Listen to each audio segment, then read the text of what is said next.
Assalamu alaikum wa rahmatullahi wa barakatuh. Alors cette vidéo consiste à vous donner une méthode, une prière très efficace pour en finir avec vos ennemis sorciers. Alors les sorciers, leur point faible, c'est quand ils vous attaquent dans le rêve. Parce que dans la vie réelle, il peut rire avec toi, il sourit avec toi, il joue avec toi, alors que toi tu ne sais pas que c'est ton ennemi. Mais lui, il va t'attaquer où? Dans ton rêve.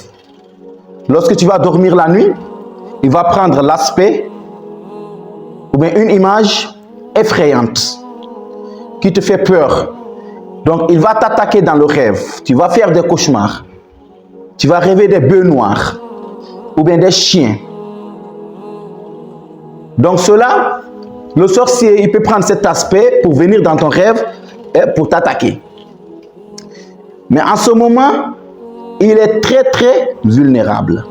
En ce moment qu'il t'a attaqué dans le rêve, si tu te souviens de dire Bismillah, Allahu Akbar, ou bien de réciter Ayatul Kursi, le sorcier, il va être faible, il va se sentir faible devant toi et il va fuir. Ça veut dire l'aspect qu'il a pris, l'image qu'il a pris dans le rêve pour t'attaquer, il ne pourra pas t'attaquer parce que tu as prononcé le nom d'Allah subhanahu wa ta'ala. Maintenant, il faut te préparer avant de te coucher la nuit. Beaucoup de gens ils vont dire que ouais, mais dans le rêve, nous ne sommes pas maîtres de nous-mêmes.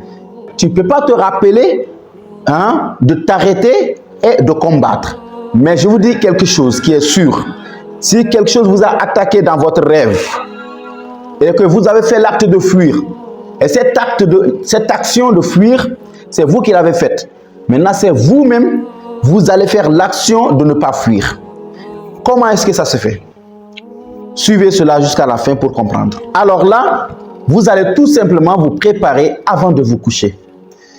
Vous allez faire la manière de Rasoul sallallahu alayhi wa sallam. Rasoul dit, avant d'aller au lit, prends tes ablutions comme si tu allais faire ta prière.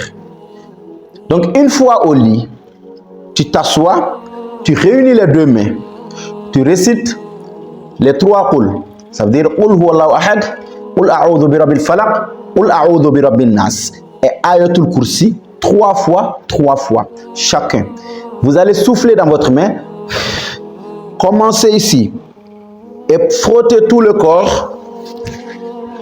Frottez tout le corps. Là, c'est la protection totale. Après cela, cette protection, vous allez faire Ayatul Kursi 30 fois. 30 fois Ayatul Kursi, minimum 30 fois. Donc, et vous allez faire avec la concentration, réciter avec la concentration. Parce que Ayatul Kursi, c'est le verset du trône. Il est le maître de tous les versets. Il n'y a pas quelque chose que le shaitan, il a plus peur que Ayatul Kursi. Donc, vous allez lire Ayatul Kursi 30 fois. Après, vous augmentez ce verset pour vous préparer à combattre dans le rêve.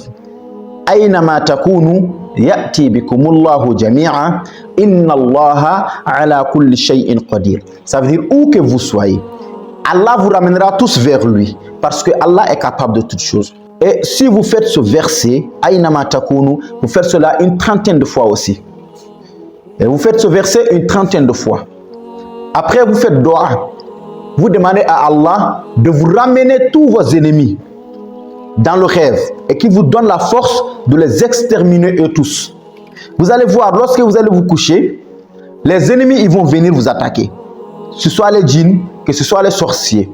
Mais s'ils viennent vous attaquer, Allah va vous donner une puissance dans le rêve. Soit il va vous donner un couteau ou bien une arme ou bien quelque chose, une machette, et vous allez tuer ceux qui vont venir vous attaquer dans le rêve. Réellement, ceux qui vont mourir dans le rêve, ils vont mourir dans la vie réelle. Pourquoi? Parce que notre rêve égale à la réalité des djinns. Donc, celui que vous allez tuer dans le rêve, ou le sorcier que vous allez poignarder dans le rêve, réellement, il va mourir. Parce que dans ton rêve, c'est une autre vie qu'ils ont là-bas. Ils vivent dans le rêve. Dans nous, nos rêves, ils vivent là-bas. Mais nous, notre rêve, ça équivaut aussi à leur réalité aussi. Donc, celui que tu vas tuer, si tu tues 1, 2, 3, prochainement, il n'y a plus aucun sorcier, il n'y a plus aucun djinn qui va t'attaquer. Et c'est en ce moment que tu vas être à l'aise. Mais à condition, quand tu fais ces prières, quand tu fais cette protection et ce combat que je vous ai dit tout de suite, les versets, il faudra vous coucher avec la haine, avec la détermination d'attraper vos ennemis et de finir avec eux. Et c'est là que Allah va vous montrer vos ennemis et vous allez en finir avec eux. Mais la condition, c'est de se coucher avec la haine, la détermination. C'est comme si tu rentrais chez toi à la maison, tu ouvres ta porte. Tu trouves que des bandits, ils ont tué toute ta famille. Mais en ce moment, tu ne vas pas penser à la police ni rien, non. Tu as la haine. Donc, tout ce que tu veux, c'est d'attraper tous ces bandits et de les exterminer. Donc, tu vas te coucher avec cette haine aussi. D'attraper tous tes ennemis, tous les djinns mécréants et tous les sorciers qui te font la sorcellerie, avec l'intention de les exterminer. Tu vas voir qu'ils vont venir, Inch'Allah, et celui que tu vas finir avec lui, c'est fini. Lui, il ne va plus t'attaquer. Qu'Allah Ta'ala nous donne le tawfiq.